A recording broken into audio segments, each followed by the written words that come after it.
नमस्कार दोस्तों। आज के इस वीडियो में हम डिस्कस करेंगे क्राउन सामान्य ज्ञान की इस बुक का चैप्टर नंबर 6.12 जिसका नाम है परिवहन। जानेंगे कि आखिर का परिवहन क्या होता है। तो चलिए जानते हैं उन मोस्ट टाइम पे पॉइंट को, जिन सभी पॉइंटों का आप सभी स्टूडेंट के लिए जानना बेहद जरूरी है। अगर आप एसएससी की तैयारी कर रहे हैं, स्टेट पीसीएस की, बैंक पीओ की, रेलवे की या फिर किसी अदर कॉम्पिटेटिव एग्जाम की तैयारी क्यों ना कर रहे हो, आप इस वीडियो के साथ में अंत तक जरूर बने रहिएगा। ठीक है, आपको मिलेगी कुछ नहीं बल्कि बहुत सारी ऐसी जानकारी जो आपको शायद ना मालूम हो। अगर आपको नहीं मालूम हो तो प्लीज़ इन सभी पॉइंट को, इन सभी फैक्ट को पैन डाउन करते चलिएगा। जल्दी से ओपन करिए पेज नंबर 216 जहाँ पे आपको मिलेगा चैप्टर परिवहन। तो चलिए अब बिना वक्त गवाए शुरू करते हैं आज का अपना जो वीडियो। दोस्तों शुरुआत करते हैं परिवहन की, लेकिन इस चैप्टर को शुरू करने से पहले हमको ये पता होना चाहिए कि आखिरकार परिवहन होता क्या है। दोस्तों परिवहन किसी भी देश की अर्थव्यवस्था का एक रीढ़ होती है, रीढ़ की हड्डी होती है। मतलब कि किसी भी अर्थव्यवस्था की जो बैकबोन होती है वो होती है हमारा परिवहन।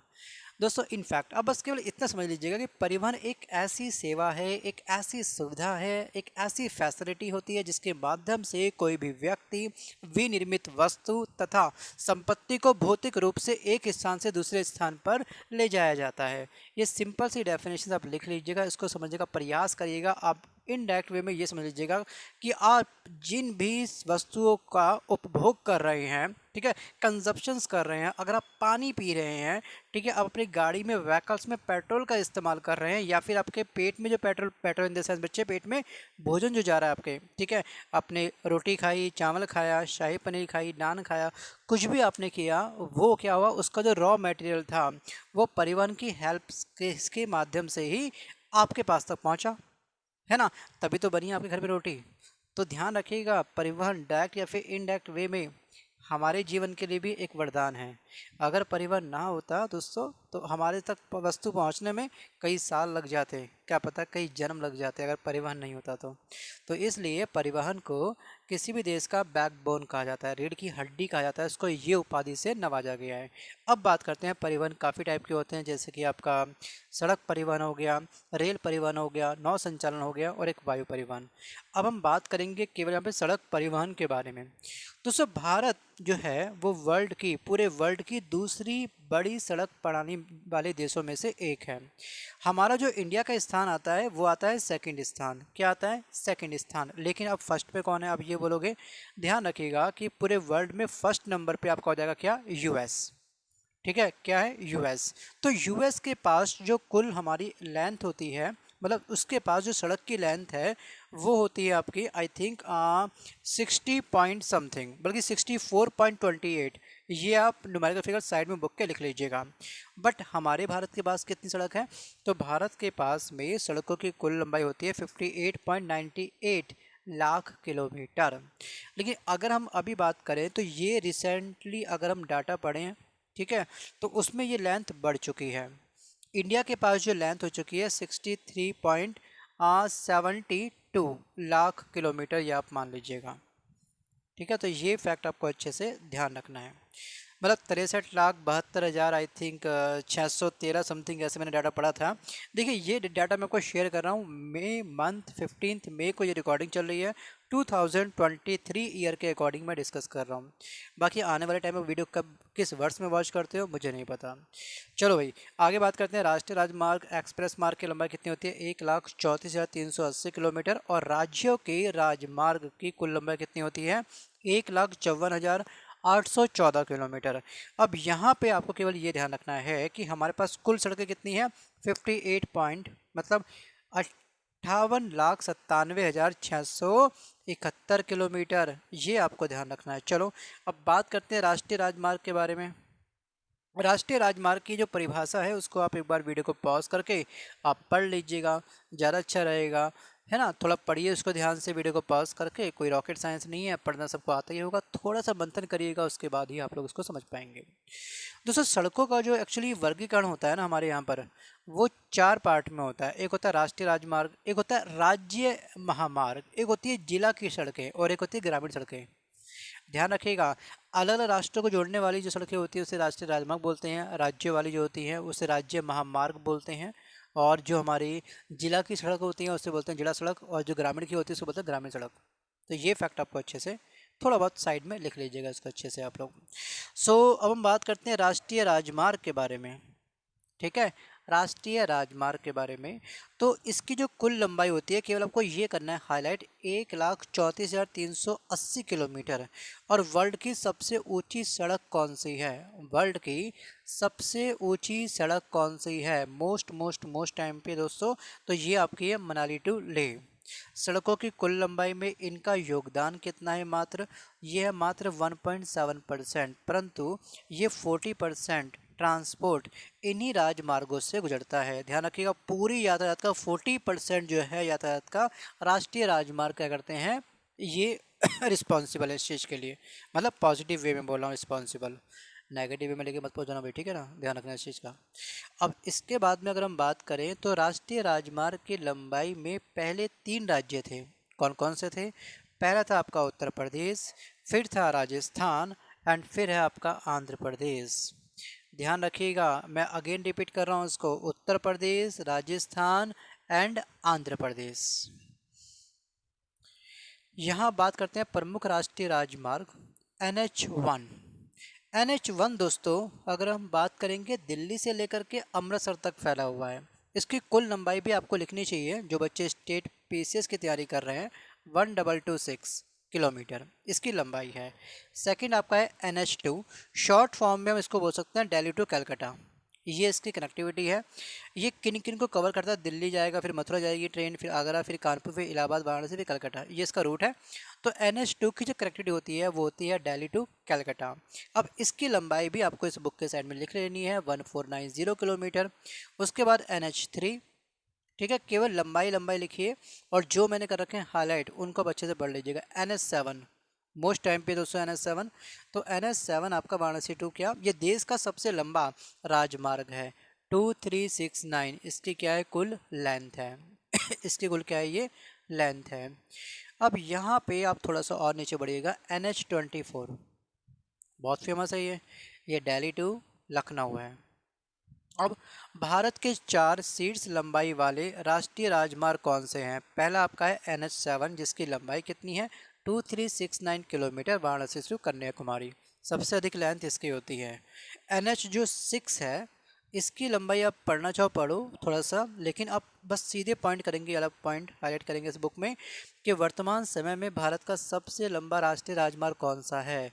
दोस्तों ये आपका NH44 क्या है, NH44 सबसे लंबा आपका राष्ट्रीय राजमार्ग यही है। अब यहाँ पे राष्ट्रीय राजमार्ग 44 में निम्न पुराने राष्ट्रीय राजमार्गों को भी शामिल किया गया है। इसमें NH1A श्रीनगर से पंजाब को भी ऐड कर दिया गया। उसके बाद हम बात करते हैं NH2 national highway Delhi to Agra, NH2 है ये। और अब बात करते हैं राज्य राजमार्ग के बारे में। राज्य राजमार्ग के बारे में आपको अच्छे से पढ़ना चाहिए, मोस्ट एमपी पॉइंट ये है दोस्तों। यहाँ पे इन राजमार्गों के निर्माण तथा रख रखाव का कार्य राज्य लोक निर्माण विभाग करता है।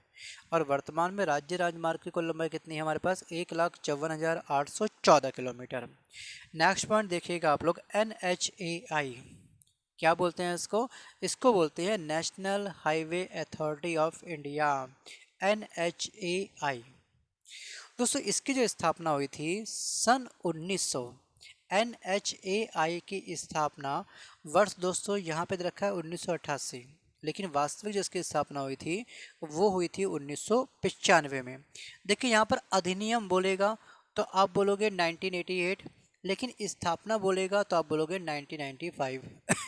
ये फैक्ट प्लीज़ आप लोग साथ में अलग से बुलेट पॉइंट बना करके बुक के साइड में लिख लीजिएगा, काम आता है बहुत ज़्यादा ये। अब यहाँ पे राष्ट्रीय राजमार्ग के बारे में हम बात कर रहे हैं, तो भारतीय राष्ट्रीय राजमार्ग प्राधिकरण के अनुसार वर्तमान में राष्ट्रीय राजमार्ग की सर्वाधिक लंबाई जो फैली हुई है वो फैली हुई है हमारी यूपी के अंदर। इसमें आई थिंक सो इस बुक में कवर नहीं किया गया, बट मुझे डाटा याद है तो मैं डिस्कस कर रहा हूँ।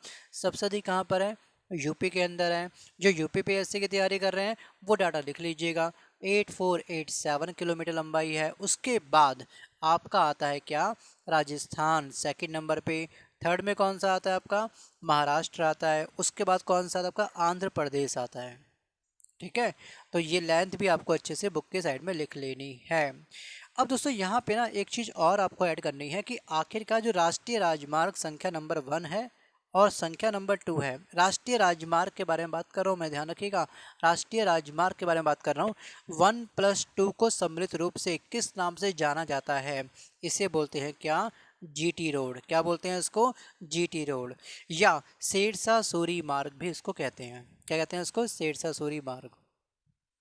चलो अब बढ़ते हैं आगे पॉइंट पर। एनएचडीपी। एनएचडीपी को मुख्य रूप से भारतीय राष्ट्रीय राजमार्ग प्राधिकरण और राष्ट्रीय राजमार्ग संरचना विकास निगम लिमिटेड के द्वारा 7 चरणों में बांटा गया है। ठीक है, कितने चरणों में? 7 चरणों में। इस कार्यक्रम के तहत निर्मित कुछ प्रमुख राष्ट्रीय राजमार्गों में 4 महानगर दिल्ली, मुंबई, चेन्नई, कलकत्ता को जोड़ने वाला जो ये मार्ग है, जो भी हमारे हायर सिटी होती है, मतलब कि जो हमारे मेट्रोपॉलिटन जो सिटी होती है, दिल्ली, मुंबई, कलकत्ता, चेन्नई, इन सबको जोड़ने वाला जो मार्ग है, राष्ट्रीय राजमार्ग जो है, उसे हम क्या बोलते हैं? उसको बोलते हैं गोल्डन ट्रायंगल। डन। अब बात करते हैं भारतमाला परियोजना। भारतमाला परियोजना का संबंध किस क्षेत्र से है? सीधे आपके एग्जाम में क्वेश्चन ये पूछता है। दोस्तों इसका संबंध है सिंपल सा, सड़क संपर्क से। किससे? सड़क संपर्क से। उसके अलावा यहाँ पे कुछ खास बात नहीं है। इस परियोजना के तहत लगभग 26,000 किलोमीटर लंबे आर्थिक गलियारे का विकास किया गया था। ये लेंथ आप ध्यान रखिएगा, पूछ लेता है। अच्छा यहाँ पे ना शायद आई थिंक अभी हम बढ़ेंगे शायद कुछ टाइम बाद नीचे, तब शायद कवर करेगा ये। इसके बाद हम बात करते हैं सेतु भारतम क्या है भाई। दोस्तों सेतु भारतम आप ध्यान रखिएगा कि राष्ट्रीय राजमार्ग पर पुलों के निर्माण और सुरक्षित व सहज यात्रा के लिए नई दिल्ली में, न्यू दिल्ली के अंदर क्या हुआ था? इसका सेतु भारतम परियोजना का शुभारंभ हुआ था। कब हुआ था? ये वर्ष आपको ध्यान रखना है। इसका सेतु भारतम का स्थापना हुआ था 2016 में। कितना? ध्यान रखिएगा 2016 में। कहाँ पर? न्यू दिल्ली के अंदर। तो सेतु भारतम परियोजना का लक्ष्य था कि 2019 तक, ये टारगेट ईयर इसमें दिया नहीं गया, बट हमने बुक्स पढ़ी थी महेश बनवाल के एक बार, तो उसका डाटा मुझे अच्छे से याद है और वहीं से थोड़ा सा मैं इसको रिकॉल कर रहा हूँ। आई थिंक डेट मंथ में नहीं करवा पाऊंगा यार आपको एग्जैक्ट, क्योंकि डेट मंथ में शायद मैं खुद भूल चुका हूँ। शायद 4 मार्च होगा 2016। टारगेट ईयर 19 था, ये तो श्योर है। इस समय तक ध्यान रखिएगा सेतु भारतम परियोजना का लक्ष्य 2019 तक सभी राष्ट्रीय राजमार्गों को रेलवे क्रॉसिंग मुक्त बनाना था। मतलब रेलवे क्रॉसिंग आता है तो फाटक बंद होता है, एक लंबा जाम लग जाता है, ठीक है। और काफ़ी सारे क्या होते हैं क्रॉसिंग के टाइम पर लोग जल्दबाजी में क्या होते हैं, फाटक के नीचे से जाने का प्रयास करते हैं, दुर्घटना होती है, जान माल की हानि होती है। तो इसको लेकर के सेतु भारतम परियोजना की स्थापना की थी। सेतु का मतलब पुल, ठीक है। मतलब राष्ट्रीय राजमार्गों पर पुल बनेगा, लेकिन वो सेफ्टी के साथ, नीचे का ट्रैफिक ज़्यादा चलते रहेगा, ऊपर पुल बनते रहेगा। तो ऐसा भी ना हो कि पुल के चक्कर में ऊपर ट्रैफिक रोक दो, सड़क ही जाम कर दो, ऐसा भी ना हो। तो फाइनली सेतु भारतम जो ये परियोजना थी बहुत अच्छी थी। अब बात करते हैं ई टोलिंग। टोल करता है ना, रस्ते में ज़्यादा बड़ा बड़ा दुख लगता है उस टाइम पे हमको, है ना। देखिए बेटा ध्यान रखिएगा कि टोल प्लाजा पर परिवहन बाधाएं दूर और वाहनों को सुचारू संचालन तथा टोल संग्रह के लिए सरकार ने राष्ट्रव्यापी इलेक्ट्रॉनिक टोल व्यवस्था लागू करी, जो पैसिव रेडियो फ्रिक्वेंसी आइडेंटिफिकेशंस पर आधारित है और EPC जेन 2 ISO 18006 सी के मानकों के अनुरूप है। यहाँ पर आपको ध्यान रखना है कि जो ई टोलिंग जो ये आपकी परियोजना है, मतलब कि स्मूथ बनाने के लिए है, लगातार जो भी मेंटेनेंस होती है सड़कों की, वो टोल वाले जो आप टोल कटवाते हैं उसके द्वारा ही होती है। अच्छा टोल का जो पैसा होता है वो राज्य का विषय है या फिर केंद्र शासित का विषय है? जितना भी टोल कटता है वो राज्य की सरकार के पास जाता है या फिर वो मोदी जी के पास जाता है, या फिर जो भी PM होता है उस टाइम पर उसके बाद जाता है? सिंपल सा क्वेश्चन आप मुझे सेंड करिए, देखते हैं कितने बच्चों को मालूम होगा। यहाँ पे अब सीधे आते हैं सीमा सड़क संगठन। सीमा सड़क संगठन। अच्छा एक परियोजना मुझे जस्ट अभी आ रही है याद, मैं चाहता हूँ कि उस परियोजना को आपको लिखवा दूँ। आप सिंपल लिखिएगा कि प्रधानमंत्री भारत जोड़ो परियोजना। इसको आप एक बार पक्का पढ़िएगा, भारत जोड़ो परियोजना। ये भी सड़क से संबंधित है। कहाँ से संबंधित है? ये भी आपकी सड़क से संबंधित है। इसके अलावा अब हम बात करते हैं सीधे यहाँ पर सीमा सड़क संगठन, इसे बोलते हैं BRO। इसकी स्थापना 1960 को हुई थी और इसके अंतर्गत अब तक कितना 46,780 किलोमीटर लंबी सड़कों का निर्माण किया गया है। नेक्स्ट पॉइंट देखते हैं जिला सड़कें क्या होती हैं। दोस्तों जिला सड़कें, इन सड़कों के निर्माण एवं रख रखाव का कार्य जिला परिषद एवं लोक निर्माण विभाग करता है और भारत में कुल यात्री यातायात का 87.4% वे माल यातायात का होता है। मतलब कि पूरा जो भी सर्विस है परिवहन की, उसमें 87% क्या होता है, ट्रांसपोर्ट पे एंगेज है हमारा परिवहन। मतलब कि माल यहाँ से वहाँ जाता है। रात को भी देखो आप ध्यान से, कभी जाओ आप हाईवे के अंदर, मैक्सिमम आपको ट्रक मिलेंगे चलते हुए लगातार, क्योंकि भारी भरकम ट्रक होते हैं। ठीक है, अगर सभी ट्रक एक साथ दिन के समय में क्या होंगे, सड़कों पे उतरेंगे, दिक्कत हो जाएगी। तो ट्रकों का जो टाइम होता है वो नाइट में होता है चलने का। तो मेन परिवहन जो इंगेज हमारा होता है वो माल को लेने लेके जाने वगैरह में होता है। बाकी 60% सड़क परिवहन राजमार्गों के द्वारा होता है। अब बात करते हैं रेल परिवहन के बारे में। रेल परिवहन, भारत की प्रथम रेलगाड़ी लॉर्ड डलहौजी के काल में स्टार्ट हुई थी। कब हुई थी? 16 अप्रैल 1853 है। इसे आप करिए हाईलाइट। इसको मुंबई से थाने तक के बीच में चलाया गया था। इसने कुल कितना डिस्टेंस कवर किया था ये आपको ध्यान रखना है। इसने टोटल 34 किलोमीटर मात्र कवर किया था। भाई फर्स्ट टाइम जो होती है ना चीज़ें, थोड़ी कम लेंथ के लिए चलती है, थोड़ा रिस्की लगता है। जैसे आपने देखा होगा कि जो मेट्रो ट्रेन चली थी पहली बार दिल्ली के अंदर, केवल शाहदरा से लेकर 30 हज़ारी तक चली थी, जबकि ये आपका चौथा स्टॉप है। शाहदरा के बाद आपका वेलकम आता है, वेलकम के बाद आपका शास्त्री पार्क आता है। ठीक है, मतलब 3-4 स्टेशन कुल हैं थोड़ा बहुत। तो बहुत ही छोटी लाइन में चली थी। तो फाइनली पहली जो ट्रेन थी हमारी, पहली जो रेल थी, वो चली थी 1853 में। 34 किलोमीटर से डिस्टेंस कवर किया था। अब इसके बाद आपको ये ध्यान रखना है कि वर्ल्ड में भारतीय रेलवे का चौथा स्थान है। चौथा स्थान है पूरे वर्ल्ड के अंदर हमारे भारत का रेलवे के अंतर्गत। 1854 आया। 1853 में 34 किलोमीटर। 1854 में नेक्स्ट ईयर कलकत्ता रानीगंज के बीच में 180 किलोमीटर की ट्रेन चली थी। उसके 2 वर्ष बाद 1856 में चेन्नई तथा अराकोनम के बीच में 70 किलोमीटर ट्रेन चली थी।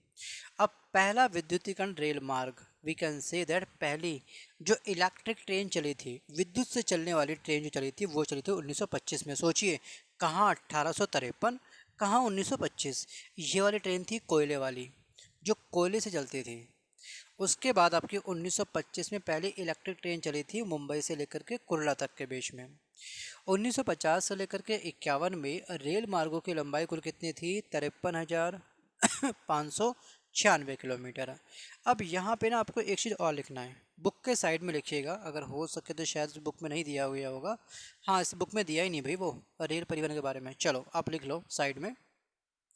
देखिए, सबसे अधिक जो रेलवे ट्रैक है, रेलवे नेटवर्क जो है वो यूएसए के पास में है। जैसे सड़क क्या है, मैक्सिमम यूएसए के पास में है, तो वैसे ही रेलवे भी क्या थी, यूएसए के पास मैक्सिमम रेलवे ट्रैक हैं इस समय। सेकंड नंबर पे आपका आता है रूस। ठीक है, उसके बाद आपका आता है चाइना, फिर हमारा आता है इंडिया। अब एग्ज़ाम में क्वेश्चन ये पूछता है कि एशिया में भारत का स्थान कौन सा है। भाई हम एशिया महाद्वीप में स्थित हैं, ये तो आपको मालूम होगा अच्छे से। भारत किस महाद्वीप का हिस्सा है? भारत जो हम बैठे हैं ना अभी, हम लोग एशिया महाद्वीप के अंदर बैठे हैं। अब ये बोल सकते हो हम भारत में आप बैठे तो पता है, लेकिन भारत कहाँ पे है? भारत एशिया महाद्वीप के अंदर है। तो एशिया महाद्वीप में भारत का सेकंड स्थान है। और फिफ्थ नंबर पर जो आपका आएगा वो आएगा क्या? Canada, Canada. ठीक है, ये ध्यान रखिए, कोई दिक्कत नहीं, इजी हो गया स्टेप सब। अब यहाँ पर आपको आना है ऊपर, थोड़ा सा बढ़िए यहाँ पर। हाँ, सीधे बस इस पॉइंट को आप करिए हाईलाइट कि कुल रेल नेटवर्क कितना है हमारे पास? 50.91% है पूरे वर्ल्ड का। इसके बाद यहाँ पर गेज परिवर्तन एक होता है। भाई रेलवे लाइन, विभिन्न गेजों वाले रेल मार्गों की लंबाई इस प्रकार से है। रेल लाइन, बड़ी लाइन, मीटर लाइन और छोटी लाइन, इसकी कुल संख्या कितने किलोमीटर है ये आपको ध्यान रखना है। अब रेलवे जोन, वर्तमान में रेलवे के 19 जोन हैं। पहले 17 थे, अब 19 हो चुके हैं। कभी कभी ये रेलवे जोन बढ़ भी सकते हैं और कम भी हो सकते हैं। इस वर्ष के आधार पर मैं आपको इतने जोन यहाँ पे भी डिस्कस कर रहा हूँ, जो भी रिसेंट वर्ष में जो ये रिकॉर्ड हो रहा है उसके आधार पर। आगे भविष्य में क्या होता है उसका मुझे आइडिया खैर नहीं है, वो किसी को भी आइडिया नहीं हो सकता खैर। तो ये सभी जोन आप पढ़ लीजिएगा। उसके बाद यहाँ पर रेलवे बोर्ड का गठन कब हुआ था? वैसे यहाँ पे क्वेश्चंस नहीं आया, सीधे आ गया मेट्रो ट्रेन पर। नहीं, मेट्रो से पहले आपको ध्यान रखना है कि आखिरकार रेलवे बोर्ड का गठन कब हुआ था, आपसे पूछता है एग्जाम में क्वेश्चन। तो इसको बुक्स की साइड में लिख लीजिएगा, 1905 में। कब? 1905 में। उस समय लॉर्ड कौन था? उस समय लॉर्ड था लॉर्ड कर्जन। कौन था? Lord Curzon, right. जिसके टाइम पर बंगाल विभाजन हुआ था ना, लॉर्ड कर्जन के टाइम पर हुआ था, उसी समय आपका रेलवे बोर्ड का गठन हुआ था। याद रहेगा। दोस्तों, भारत में अब तक कितनी परसेंट रेलवे लाइनों को फुल्ली इलेक्ट्रिकल कर दिया गया है? विद्युतीकरण हो चुका है कितनी परसेंट का? तो आप बोलोगे सर 45%। अभी भी काफ़ी सारी ऐसी मालगाड़ियाँ वगैरह हैं, रेलगाड़ी वगैरह है जो कोयले से चलती हैं। सच्चाई है, सुन के अजीब रहेगा लेकिन सत्य है ये।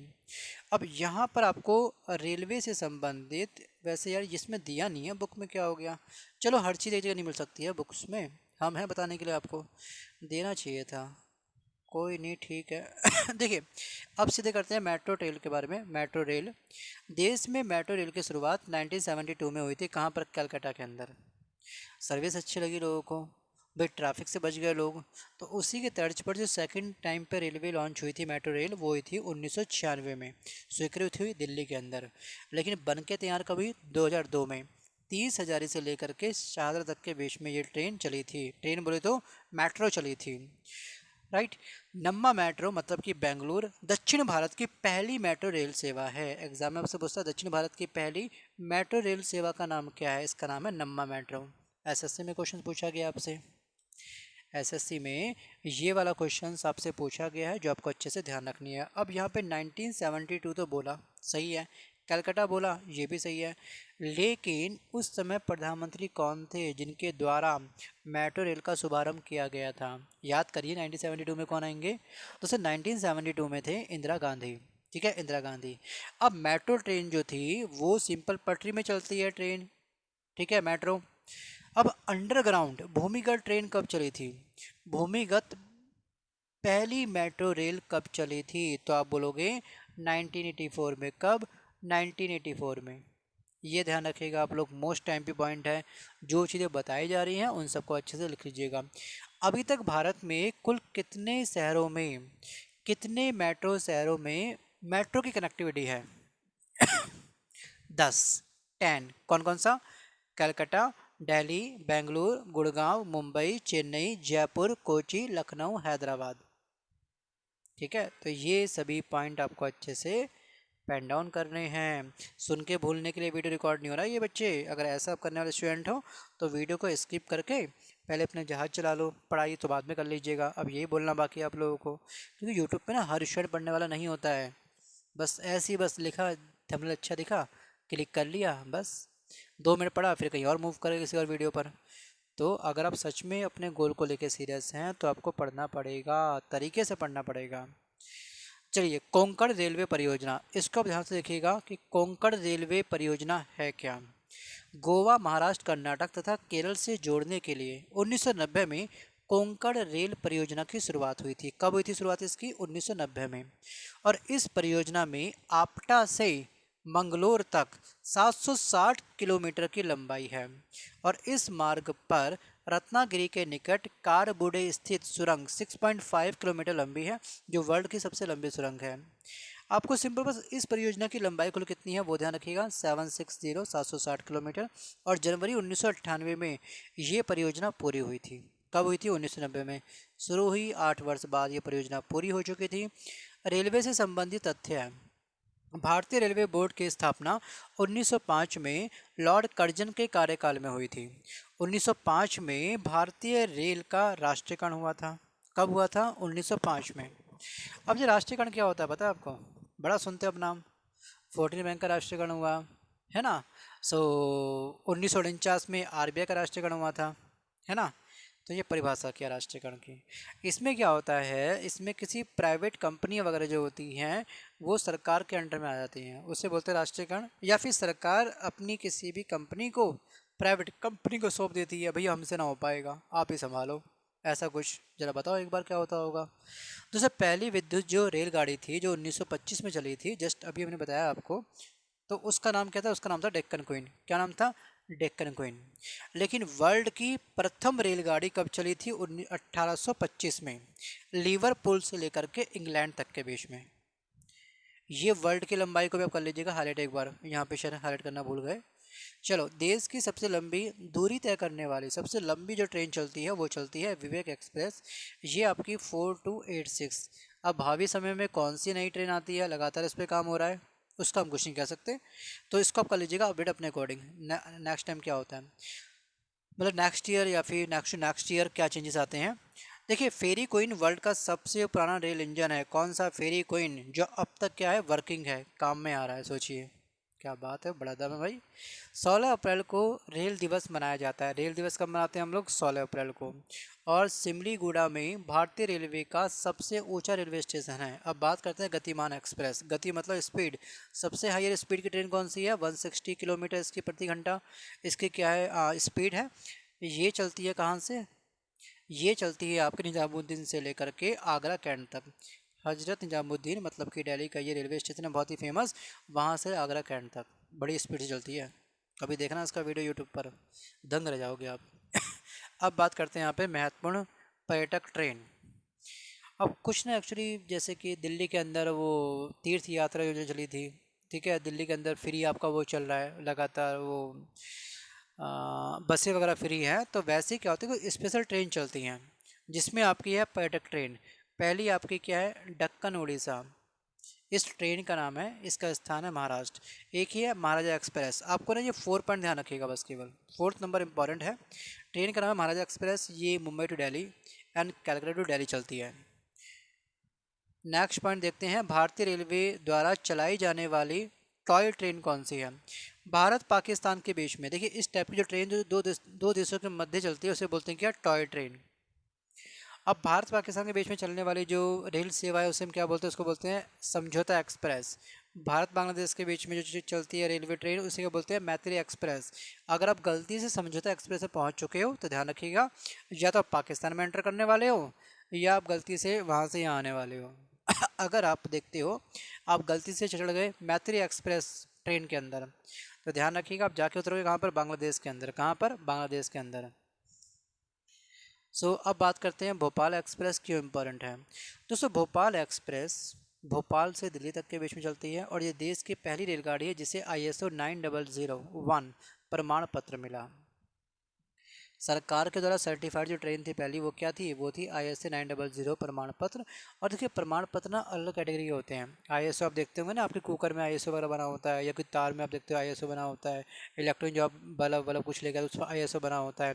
कोई अगर आप लोग ट्यूबलाइट लेके आते हो उसमें ISO समथिंग कुछ नंबर लिखा होता है ना, बॉक्स वगैरह में। ध्यान से देखिएगा, फ़ैन जो आप लेके आते हो उसमें ISO समथिंग कुछ नंबर लिखा होता है, ध्यान से देखिएगा। तो हर वस्तु के लिए अलग से एक स्टैंडर्ड प्रमाण पत्र सरकार जारी करती है, एक वेरीफाइड करती है उस आइटम को कि वो सही है या फिर नहीं है।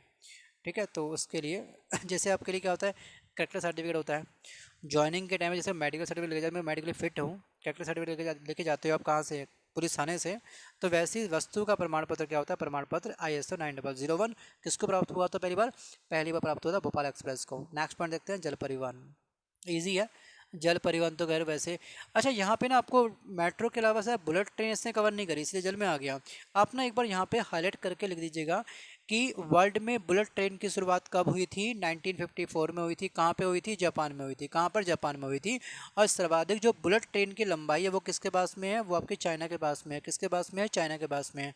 यह आप प्लीज़ लिख लीजिएगा एक बार, जस्ट मुझे अभी आया याद तो मैं आपको लिखवा दिया। जल परिवहन। दोस्तों, जल परिवहन बहुत ही प्राचीन साधन होते हैं। ये 2 प्रकार के होते हैं भाई, इतिहास से चलते आ रहा है जल परिवहन, पता है ना आपको। ये तो अब आई सड़कें वगैरह, एरोप्लेन वगैरह। सबसे पहले जो था हमारा जल परिवहन था, नाव से लोग एक स्थान से दूसरे स्थान में जाते थे।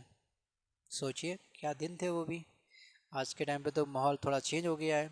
एक होता है आंतरिक जल परिवर्तन और एक होता है जहाज रानी परिवहन।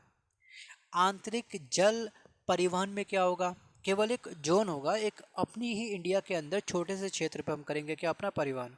उसे बोलेंगे आंतरिक जल परिवहन। उसके बाद सेकंड जो आपका है जहाज रानी वाला, उसको हम बाद में डिस्कस करेंगे। फर्स्ट हो गया आंतरिक, 220 221 पेज नंबर।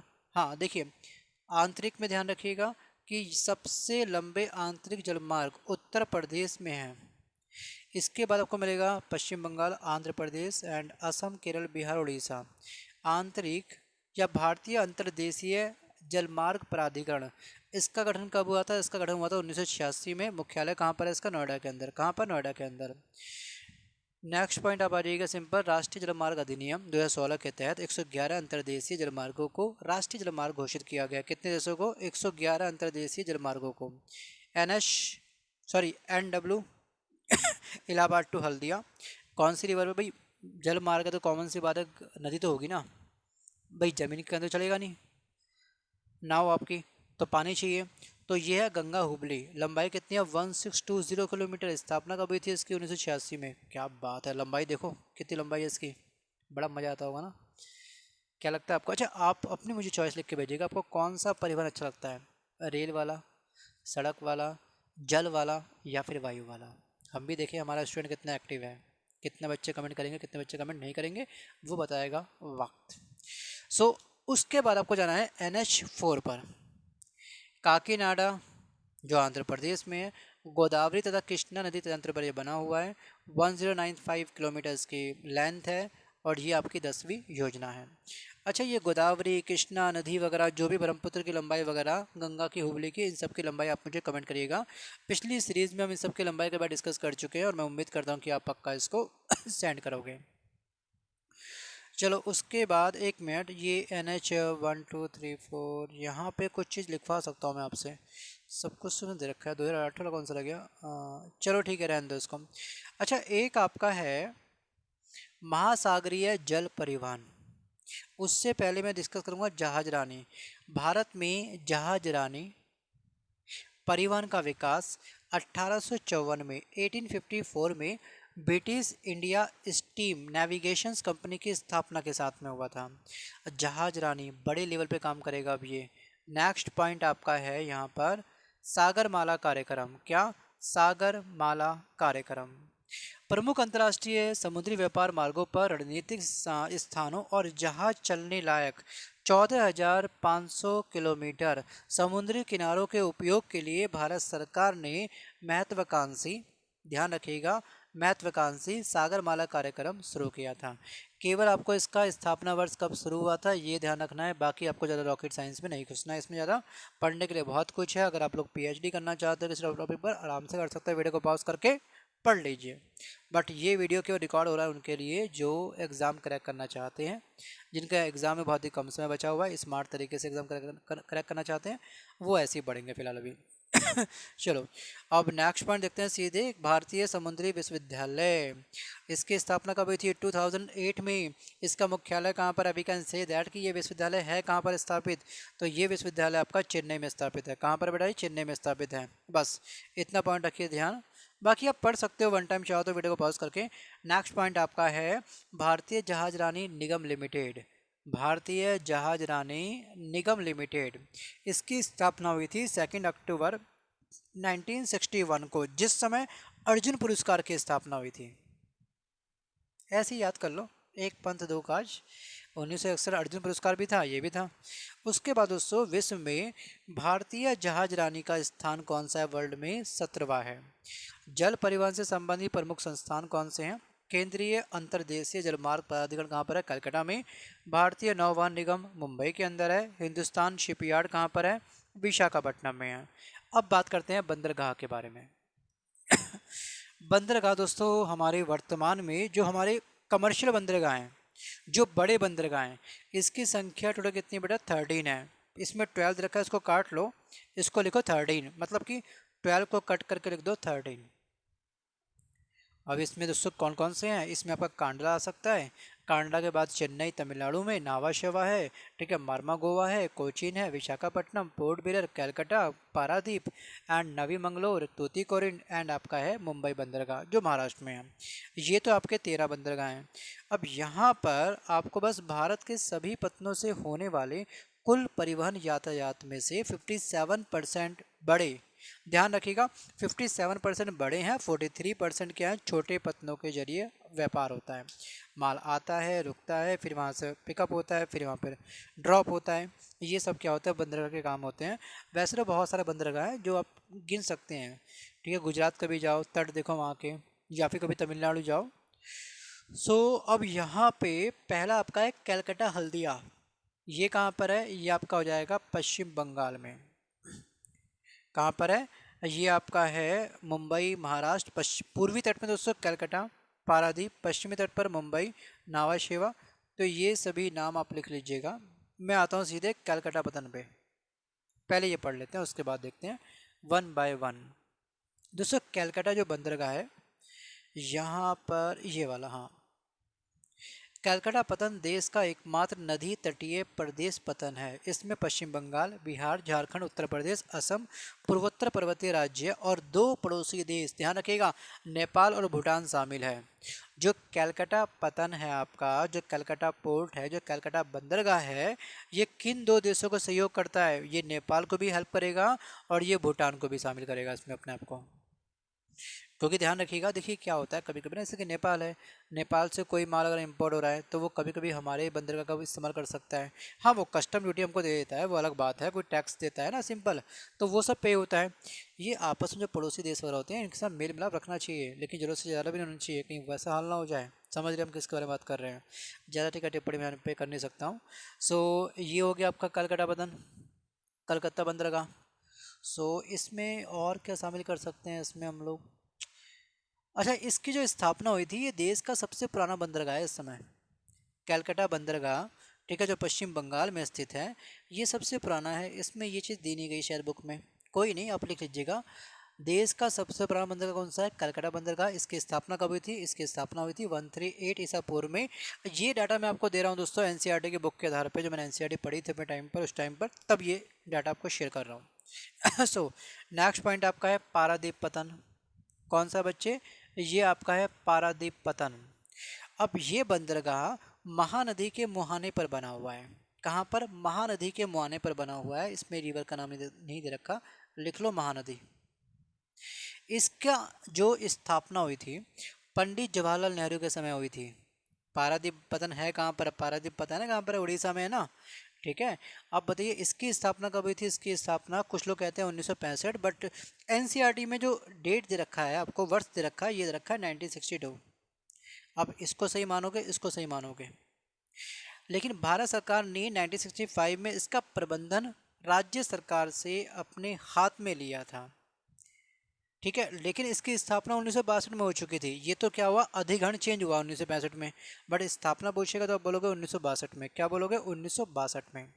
और ये जो आपका पारादीप है, ये आपका एक कृत्रिम मतलब आर्टिफिशियल बंदरगाह है। क्या है? बनाया गया, जबरदस्ती को बंदरगाह था नहीं, इसको मॉडिफाई किया गया, तोड़फोड़ की गई, उसके बाद ये कृत्रिम बंदरगाह है आपका पारादीप। ये भी आप लिखिए इसमें, कृत्रिम बंदरगाह लिख लोगे, कोई दिक्कत तो नहीं है? ठीक है, थोड़ा कष्ट करो बच्चे, मेहनत करनी पड़ेगी ना। न्यू मंगलोर पतन, नवी मंगलोर पतन भी कहते हैं इसको। ये कहाँ पर है? ये आपका कर्नाटक में स्थित है। कहाँ पर स्थित है बेटा? ये आपका हो जाएगा कर्नाटक में स्थित। और न्यू मंगलोर पतन को 1974 में नौवां प्रमुख पतन घोषित किया गया था। ये हमारा 9वें क्रम का था वैसे तो। और यहाँ पर नेक्स्ट पॉइंट देखते हैं, कोची पतन। बस ये ध्यान रखिएगा, कोची पतन। पॉज करिए, थोड़ा आप पढ़िए बस को। दोस्तों कोचीन पतन मतलब कि ये केरल में होगा, है ना। और कोची के इस आधुनिक पतन का विकास 1920 से लेकर के 40 के दौरान सर रॉबर्ट बिस्ट्रो के अर्थक प्रयासों से किया गया था। अब ये कोचिन जो आपका पतन है, ये आपका एक प्राकृतिक पतन है, कॉमन सी बात है, आर्टिफिशियल मैंने आपको बता ही दिया। और यहाँ पर ये जो आपका पतन है, ये जो आपका पोर्ट है, ठीक है, कोचिन पोर्ट जो है आपका, ये आपका लैगून पर स्थित है। ये बंदरगाह आपका लैगून पर स्थित है। और यहाँ पर और कुछ खास पॉइंट नहीं है, सिंपल आप इसका बस वर्ष ध्यान रखिएगा कब बनाया गया था, किसने बनाया था, इसको आप करिए हाईलाइट, सर रॉबर्ट ब्रिस्टो। इसके बाद आप सीधे आएंगे यहाँ पर कि जवाहरलाल नेहरू पतन। जवाहरलाल नेहरू पतन का निर्माण दोस्तों 1980 के दशक के मध्य में किया गया था। कब किया था? 1980 के दशक के मध्य में किया गया था, और इसे 1989 में चालू किया गया था। नाम पढ़िए अच्छे से पहले। उसके बाद जवाहरलाल नेहरू पतन सभी मौसमों में काम कर सकता है। भाई आप हर पतन के आसपास ना, हर जो बंदरगाह होता है किसी तट पर स्थित होता है, और तटों में ज्वार वगैरह आते रहते हैं, चक्रवात वगैरह आते रहते हैं, इम्पैक्ट डालते हैं नेगेटिव, लेकिन एकमात्र पूरा हमारा भारत में जवाहरलाल नेहरू पतन ऐसा है कि जिसमें फ़िलहाल मौसमी ज़्यादा छेड़ाखानी नहीं होती है, मतलब मौसम ज़्यादा दिक्कत नहीं करता है, इसलिए इसमें हम लोग हर मौसम में काम कर सकते हैं इसमें। नेक्स्ट पॉइंट देखिए, मुंबई पतन। मुंबई बंदरगाह जो महाराष्ट्र में स्थित है। अब मुंबई बंदरगाह में आपको ध्यान रखना है कि ये आपका कह सकते हैं कि मुंबई को भारत का प्रवेश द्वार कहते हैं। किस बंदरगाह को भारत का प्रवेश द्वार कहा गया, आप बोलोगे मुंबई बंदरगाह को। मुंबई बंदरगाह भारत का सबसे अधिक समुद्री यातायात संभालता है, पता है आपको। मैक्सिमम जो आपका सी वाला जो ट्रांसपोर्ट है वो कौन सा एंगेज करता है, वो करता है मुंबई पतन। ये बंदरगाह 25% से अधिक पूरे व्यापार का, इंडिया के पूरे व्यापार का 25% इसी के हत्ते आता है। हत्ते बोलते मतलब कि इसी के जिम्मे आता है। इतना इम्पोर्टेंट आप लोगों के लिए जानना।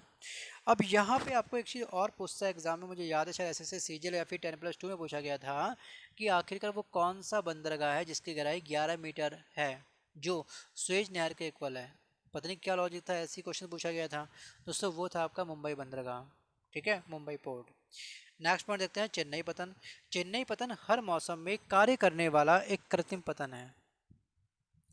चेन्नई जो आपका पतन है ये आपका हर मौसम में कार्य कर सकता है। ये देश का सबसे बड़ा कृत्रिम बंदरगाह है, ये ध्यान रखिएगा। और यहाँ से आपका पेट्रोलियम, कच्चा तेल, देखिए जितने बंदरगाह होते हैं ना, मैक्सिमम जो इंपोर्ट एक्सपोर्ट होता है इन्हीं इन्हीं चीज़ का होता है। जैसे पेट्रोल का हो गया, कच्चे तेल का हो गया, उर्वरक का हो गया, लो अयस्क का हो गया, ये तो काम होता है और क्या होता है। नेक्स्ट पॉइंट देखते हैं कि मोरू गांव पतन। चलो इसको भी आप कर लो हाईलाइट थोड़ा सा। दोस्तों ये जो आपका बंदरगाह है ये आपसे पूछ सकता है नदी के बारे में नाम नहीं दिया, इसमें हद हो गई। देखिए मार्मा गोवा, जैसे कि नाम में स्थित है गोवा, तो ये एक प्राकृतिक बंदरगाह है। यह जुआरी नदी के पास गोवा में स्थित है। तो मार्मो गोवा पतन किस नदी के पास स्थित है, तो आपसे पूछता है ये, तो आपको बोलना है जुआरी नदी के पास स्थित है ये। और 1963 में इसे भारत के प्रमुख बंदरगाहों के स्थान में शामिल किया गया था। पहले ये बंदरगाह था नहीं, ठीक है। बंदरगाह आवश्यकता के अनुसार क्या होते हैं, नाम पड़ जाते हैं, उनको इम्पोर्टेंस मिल जाती है।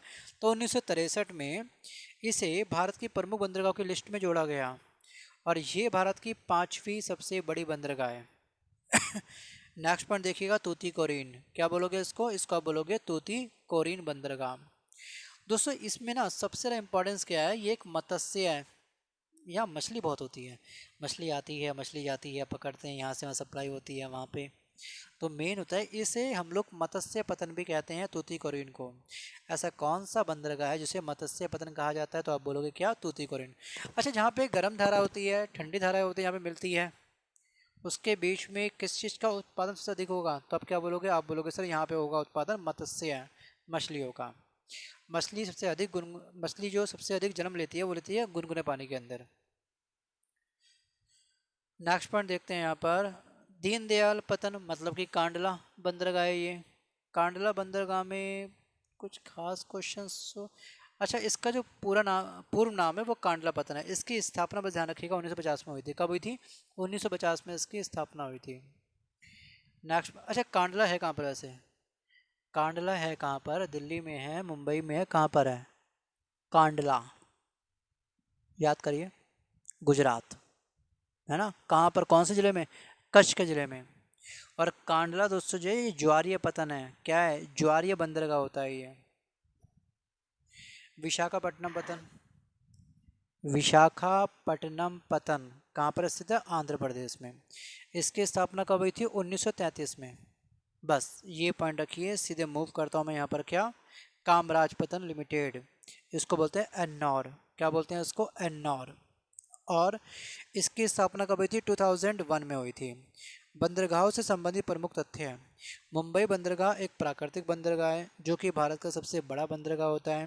पॉइंट टू पॉइंट आप पढ़ सकते हो हर एक फैक्ट को, बट यहाँ पे आपको करना ये, कोचीन बंदरगाह कौन सा है, लैगून पर स्थित है। जस्ट अभी कुछ समय पहले आपको बताया था हमने, कोचीन बंदरगाह केरल वाला है ना। प्राकृतिक बंदरगाह जो बताया था मैंने आपको अभी कुछ टाइम पहले, याद होगा ना आपको। कोचीन शिपयार्ड लिमिटेड भारत का सबसे बड़ा शिपयार्ड है। यहाँ से आपका जो उर्वरक वगैरह होता है, पेट्रोल वगैरह होता है, वो सब इंपोर्ट एक्सपोर्ट होता है यहाँ से। अब नेक्स्ट पॉइंट देखते हैं थोड़ा सा यहाँ पर, चेन्नई क्या है, एक कृत्रिम बंदरगाह है। विशाखापट्टनम देश का सबसे गहरा बंदरगाह होता है। विशाखापट्टनम देश का सबसे गहरा बंदरगाह है और वो भी कृत्रिम बंदरगाह है ये, ठीक है, नेचुरल नहीं है, इसको बनाया गया है सबसे गहरा जुड़ से। एन्नौर देश का प्रथम सबसे बड़ा कंप्यूटराइज्ड एवं एंड निगमित बंदरगाह है। मारमा गोवा में ज्वारी नदी के तट पर स्थित है ये आपका बंदरगाह, ये ध्यान रखिए। इसके अलावा अगर हम बात करेंगे दोस्तों, यहाँ पर एक आपका है सेतु समुद्रम शिप चैनल परियोजना। इसको पढ़ेंगे पहले हम ध्यान से कि भारत के पूर्वी एवं पश्चिमी तटों के बीच में जहाज़ों के आवागमन को सुनिश्चित करने के लिए ये परियोजना क्रियान्वयन में है, जिसके तहत मन्नार की खाड़ी और बंगाल की खाड़ी और पाक की खाड़ी को जोड़ने के लिए ये चैनल तैयार किया गया था। अब आते हैं वायु परिवहन पर। कौन सा परिवहन? वायु परिवहन। बड़ा सबको अच्छा लगता है सर वायु परिवहन, तो पक्का पढ़ाना, बड़ा मजा आएगा। आपको पता है कि आखिरकार इंडिया में पहली बार 18 फरवरी, ध्यान रखिएगा कि 18 फरवरी 1911 में वायु परिवहन की शुरुआत हुई थी पहली बार। ठीक है, हवा में हम कब उड़े थे? पहली बार हम उड़े थे कब? 18 फरवरी 1911 को। इलाहाबाद से नैनी तक का डिस्टेंस कवर किया था। इलाहाबाद से नैनी तक का डिस्टेंस कवर किया था। कितना किया था वो ध्यान रखिए, एग्जाम में पूछता भी क्वेश्चन ये एसएससी में, एसएससी एमटीएस में पूछा गया था और यूपीपीएससी प्रीलिम्स एग्जाम में पूछा गया था और एमपीएसआई में पूछा गया था डिस्टेंस। ये था आपका 6 मील। अब 1 मील में कितने किलोमीटर होते हैं? कोई बच्चा बताएगा? मुझको कमेंट करके देखते हैं कितने को मालूम है। सर्च करिए, गूगल करिए, मिल जाएगा आपको आराम से। उसको मल्टीप्लाई करना 6 पे। ठीक है, 6 से मल्टीप्लाई करने पर इतना किलोमीटर इसने डिस्टेंस कवर किया। अपनी ईमानदारी के साथ इस बुक के साइड में लिख लीजिएगा। उसके बाद आपको एक चीज़ ध्यान रखनी है कि आखिरकार इसकी शुरुआत कैसे हुई थी। मतलब 18 फरवरी 1911 को ये एक वायुयान डाक था। वायुयान डाक ले जाने से हुई थी हमारे इंडिया के अंदर पहली बार वायु परिवहन की शुरुआत। सो नेक्स्ट पॉइंट देखते हैं। भारत में 1933 में इंडियन नेशनल एयरवेज कंपनी बनाई गई थी, जिसने हमारी हवाई यात्रा को, वायु परिवहन को और भी क्या दिया? मजबूती दी। ठीक है, और उसके बाद हम लोग बात करते हैं यहाँ पर एयर इंडिया। पढ़ लीजिए पॉज करके, वैसे कुछ इसमें कुछ खास तो खैर नहीं है अभी। सीधे आप पढ़िए पवन हंस के बारे में। दोस्तों, पवन हंस लिमिटेड को अक्टूबर 1985 में कंपनी अधिनियम के तहत एक सरकारी कंपनी के रूप में helicopter corporation of India limited के नाम से निगमित किया गया था। ठीक है, इसकी स्थापना का मेन एम क्या था? इसका पवन हंस का जो मेन एम था, इसका मुख्य उद्देश्य था कि तेल क्षेत्र को तेल की खोज के लिए हेलीकॉप्टर सेवाएं उपलब्ध कराना, बस इसका यही काम था। अब यहाँ पे हम बात कर रहे हैं वायु परिवहन के बारे में, तो यहाँ पे इसने शायद ये चीज़ नहीं दिया। चलो अभी रुक जाओ, यहाँ आते हैं भारतीय हवाई अड्डा प्राधिकरण। ठीक है, इसको बोलते हैं AAI, airport authority of India. इसकी स्थापना कब हुई थी? 1995 में हुई थी। कब हुई थी? 1995 में हुई थी। अच्छा, भारत में पहली बार जो हवाई अड्डा बना था, एयरपोर्ट बना था, वो कब बना था? पहली बार इंटरनेशनल फ्लाइट हमारी कब उड़ी थी? याद करिए, नहीं आएगा याद। जो बच्चे नए हैं ना स्टूडेंट, उनके लिए नई जानकारी हो सकती है ये। यहाँ पर 1911 में तो पहली बार हुआ, 18 फरवरी 1911 में इलाहाबाद से नैनी 6 मील, है ना, वो पहली बार। लेकिन जो इंटरनेशनल फ़्लाइट उड़ी थी वो उड़ी थी 1912 में। ये लंदन से लेकर के कराची होती हुई दिल्ली देश के अंदर पहुंची थी। ये थी आपकी अंतर्राष्ट्रीय उड़ान।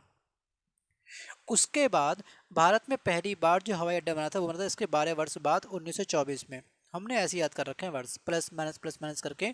जो हमारी लाइव क्लास होती है उसमें मैं आपको ये प्लस माइनस करके लिखवाता हूँ कई बार, तो ये आपको लिख लीजिएगा बुक के ऊपर ही। राइट, राइट तो राइट है। फिर अब कुछ को रॉन्ग लग रहा होगा, इतनी लंबी क्लास कौन पढ़ेगा भाई, पका दिया आज तो है। लंबा चैप्टर है, टाइम देना पड़ेगा इसको। देखिए, भारतीय हवाई अड्डा आर्थिक नियामक प्राधिकरण, इसकी स्थापना जो हुई थी वो हुई थी 2009 में। कट्टू पर पढ़िएगा। और इसका जो मुख्यालय स्थित है ये आपका दिल्ली के अंदर है। कहाँ पर है? दिल्ली में स्थित है। नेक्स्ट पॉइंट है राजीव गांधी राष्ट्रीय विमानन विश्वविद्यालय। इस विश्वविद्यालय राजीव गांधी राष्ट्रीय विमानन विश्वविद्यालय कानून 2013 में आया था। कब आया था? 2013 में आया था। और भारत के प्रमुख अंतर्राष्ट्रीय हवाई अड्डे कौन से हैं? इंदिरा गांधी अंतर्राष्ट्रीय हवाई अड्डा कहाँ पर है? दिल्ली के अंदर। नेताजी सुभाष चंद्र कहाँ पर है? कलकत्ता में। ठीक है, छत्रपति कहाँ पर है आपका? ये ये सब लोकेशंस आपको अच्छे से याद होनी चाहिए। एग्जाम में आपसे पूछते हैं हवाई अड्डे के बारे में, एक्स वाई जेड हवाई अड्डा कहाँ पर है वगैरह वगैरह वगैरह। अच्छा, एयर इंडिया की स्थापना आप याद कर लीजिएगा 1953 में, शायद उसमें पॉइंट में नहीं दिया गया था, दिया होगा तो आप कर लीजिएगा उसको हाईलाइट, कभी पूछ आपसे एग्जाम में क्वेश्चन इस टाइप के। और अच्छा, एक आपका मैंने बताया था 1955 में वो airport authority of India AI की स्थापना थी। और क्या कर सकते हैं इसमें आपके लिए ऐड हम लोग। अच्छा, एक आपका होता है 1994, 1994, ये आया नहीं आया देखते हैं एक बार, ये इसमें नहीं आया। देखिए बताऊंगा, रुक जाओ अभी।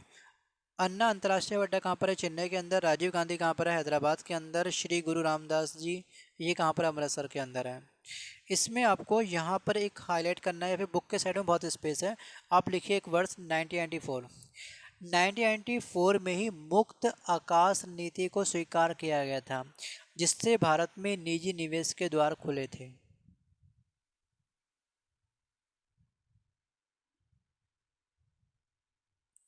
अब ये क्या होता है, एयर पॉलिसी क्या होती है, ध्यान रखिए इस चीज़ का थोड़ा सा। जैसे कि हम इंडिया है, हम इंडिया में रहते हैं, तो इंडिया के ऊपर का जितना भी एयर है उस पे हमारा खुद का राइट होगा। कोई भी ऐरा गैरा आकर के हमारे एयर के ऊपर हमारी एयर का, हमारी आसमान का इस्तेमाल नहीं कर सकता। पूरा आसमान हमारा नहीं है, ध्यान रखिएगा कि हमारे इंडिया के ऊपर ट्रैवल करने के लिए कोई भी अगर फ्लाइट जा रही है किसी और कंट्री की, तो वो पहले हमसे परमिशन लेगा। अगर हम उस पूरी कंट्री को रखते हैं कि हाँ भी आपका एयर फ्री जोन है हमारा इंडिया, कोई दिक्कत नहीं, जितनी फ्लाइट उन्होंने उड़ाओ। तो ये इस टाइप की जो नीति आई थी वो 1994 में आई थी। आपको याद होगा कि जो ईस्ट पाकिस्तान वाला जो वॉर हुआ था, ठीक है, उसमें यही तो हुआ था कि हमने अपना एयर ब्लॉक करवा दिया था। पाकिस्तान की जो फ्लाइट वहाँ पे जा रही थी वो हमारा हिस्सा यूज़ कर रही थी बांग्लादेश में, ठीक है, मतलब कि पूर्वी पाकिस्तान के अंदर लगातार। तो वहाँ पे जब चाइना ने पाकिस्तान की हेल्प करी थी तो हमारे इंडिया ने क्या करा, हमारा इंडिया पड़ गया अकेला। तो इंडिया ने क्या करा, एयर ब्लॉक करने का ट्राई करा। ठीक है, एक मूवी भी है, I think I be something के नाम से एक मूवी है, IB-27 समथिंग, आप उसको देखिएगा एक बार, अभी जस्ट कुछ समय रिलीज़ हुई है। बहुत कुछ मिलेगा सीखने के लिए आपको। तो आपको ध्यान रखना कि एयर जो पॉलिसी होती है वो क्या क्या होती हैं, कि हम किसी भी देश को अपना ये फ्रीडम दे सकते हैं कि हमारे ऊपर से जो जितनी मर्जी फ्लाइट उड़ा, कोई दिक्कत नहीं हमको। भाई आज वो फ्लाइट उड़ा रहा है, गलती से उसने कोई फाइटर जेट भेज दिया और हमारे ऊपर परमाणु बम फेंक दिया हिरोशिमा नागासाकी की तरह, तो क्या होगा, सिट्टी पिट्टी को, ऐसा भी ना हो ना। सो यहाँ पे आप आ जाइएगा, NH1 तथा NH2 को संयुक्त रूप से कहते हैं ग्रांड ट्रंक रोड। और किस प्रदेश की गांव पूरी तरह से पक्की सड़कों के साथ जुड़ी हुई है? तो ये दोस्तों केरल है। केरल में आपको कोई भी सड़क ना कच्ची कच्ची कुछ नहीं मिलेंगी, सब पक्का पक्का रहेगा। अच्छा, यहाँ पे ना आप एक चीज़ और ऐड करिए, थोड़ा कम दिया गया शायद इसमें, हवाई अड्डे। आपको एक ध्यान रखना है कि कैंपेगोड़ा अंतर्राष्ट्रीय हवाई अड्डा कहाँ पर स्थित है। कैंपेगोड़ा बेंगलुरु में पड़ता है, तो ये कहाँ पड़ेगा, ये आपको पड़ेगा बेंगलुरु के अंदर। कहाँ पर? बेंगलुरु में। अन्ना चेन्नई में है, ये अभी आपने जाना। अच्छा, एक आपसे पूछता, बहुत फेमस है, दाबोलिम। दाबोलिम हवाई अड्डा कहाँ पर स्थित है? बताओ, देखते हैं कितने लोग बात मालूम है। राइट आंसर इज क्या? गोवा। कहाँ पर? गोवा। अच्छा, एक आपका चौधरी चरण सिंह अंतर्राष्ट्रीय हवाई अड्डा, ये कहाँ पर है? तो आप क्या बोलोगे? आप बोलोगे सर लखनऊ। क्या बोलोगे? लखनऊ। एक आपका है वीर सावरकर अंतर्राष्ट्रीय हवाई अड्डा, ये कहाँ पर है? तो आप बोलोगे पोर्ट ब्लेयर। ये भी लिखिए बुक के साइड में। मल्टीपल बुक को फॉलो करना पॉसिबल नहीं है आपके लिए, टाइम कम है, क्वेश्चंस अधिक है, स्मार्ट तरीके से आपको पढ़ना है, तो एक ही बुक में आपको कीलम काटी जितनी करनी है करिए। कीलम काटे बोलते जो एडिशनल फैक्ट आपको बता रहा हूँ उन सबका पैटर्न करते रहिएगा। नेक्स्ट पॉइंट देखते हैं कि रेल बजट को अलग से प्रस्तुत करने की सिफारिश किस समिति ने करी थी? जो रेल बजट आया था उसको अलग किया जाए नॉर्मल बजट के साथ, इस चीज़ की सिफारिश किसने करी थी? एग्जाम में क्वेश्चन पूछा गया है, तो ये आप ध्यान रखिएगा, इस चीज़ का भी नाम आपके सामने है ही। एक वर्थ कमेटी की रिपोर्ट के अनुसार क्या हुआ था, एक ये कहाँ था, हाँ, वर्ष लिखिए 1924, नहीं दिया गया इसमें, 1925 में पहली बार रेल बजट को वित्त बजट से अलग किया गया था, है ना। अब मुंबई बंदरगाह किस द्वीप पर स्थित है? ये सालसेट द्वीप पर स्थित है। क्या? मुंबई बंदरगाह सालसेट द्वीप पर स्थित है। डायमंड कहाँ पर है? कलकत्ता में। भारत का पहला स्वदेशी निर्मित यात्री विमान कौन सा है? दोस्तों वो है आपका सारस। कौन है? सारस। अब यहाँ पे आप मुझे बस सिंपल एक लिख के भेजिए, कुछ क्वेश्चन देखते हैं कितना अटेंशन आपको इस वीडियो के प्रति था। बुलेट ट्रेन की स्थापना कब हुई थी, है ना। और जो हमारी मेट्रो ट्रेन चली थी वो कब चली थी? जो कोंकण रेलवे था कब आया था? 1990 वाला, महाराष्ट्र गोवा कर्नाटक को जोड़ने के लिए इसकी शुरुआत की गई थी 1990 में। है, याद आ गया। अच्छा, उसके अलावा रेलवे ट्रैक के अंदर वर्ल्ड में 5 कंट्री कौन कौन सी है जिसके पास रेलवे ट्रैक सबसे अधिक है भाई? ये लिख के भेजोगे आप मुझे जल्दी से। और वर्तमान में रेलवे जोन कितने हैं, ये लिख के भेजोगे आप मुझे। अच्छा, देश की पहली जन शताब्दी एक्सप्रेस कब चली थी भाई? मुंबई से लेकर के मडगांव के बीच में चलाई गई थी पहली जन शताब्दी एक्सप्रेस। शायद मैंने नहीं डिस्कस किया आपको, मैं जस्ट भूल गया हूँ, हो सकता है, मुझे जस्ट अभी आया याद। 16 अप्रैल 2002 में। इसको लिख लीजिएगा आप लोग, ठीक है। चलो, सो फ्रेंड्स, वीडियो ही करते हैं समाप्त। अगर ये वीडियो आपको पसंद आया हो तो वीडियो को लाइक करिए, ठीक है। नहीं पसंद आया जम के डिसलाइक मारिएगा, और चैनल को सब्सक्राइब प्लीज़ मत करिएगा, क्योंकि शायद आप लोग ऑलरेडी बहुत कुछ जानते होंगे, हो सकता है आपको कुछ नया यहाँ पे ना मिला हो सकता है। केवल देखने से सुनने से हर चीज़ आसान लगती है। अगर आप यूट्यूब पर सर्च मारोगे कि हार्ट ट्रांसप्लांट कैसे किया जाए, पथरी का ऑपरेशन कैसे कैसे किया जाए, कोई वीडियो को मिल जाएंगे, बहुत ईजी है, कट मारो कर दो। ये देखने में ईजी लगता है, ऐसा करने का ट्राई मत करिए गलती से। जो फन्ने का है वो कुछ भी कर सकते हो दुनिया में, ठीक है। तो फाइनली पढ़ने वाले स्टूडेंट इस बुक को मार्केट से लाएँ। प्लेलिस्ट बन चुकी है, एक एक वीडियो को तरीके से देखिए, हाईलाइट करिए, और दूसरी बार देखिए वीडियो को, लेकिन तीसरी बार कभी भी आपको ये वीडियो वॉच नहीं करना ज़िंदगी में कभी भी। जो रिवीजन होगा बुक में से होगा, बुक को उठाओ रिवीजन करो। ज़्यादा ये डिस्प्ले के सामने बैठना भी कहीं ना कहीं आई साइट को वीक करता है, वो भी एक नेगेटिव पॉइंट है। तो फिलहाल जो मैं बात बोल रहा हूँ बिंदास बोल रहा हूँ, तो तरीके से पढ़िए, बस 2 बार देखिए, इससे ऊपर वीडियो को कभी मत देखिएगा। और जो एडिशनल फैक्ट बताए जा रहे हैं वो बुक के साइड में लिखिएगा, ठीक है। धन्यवाद, बाय बाय।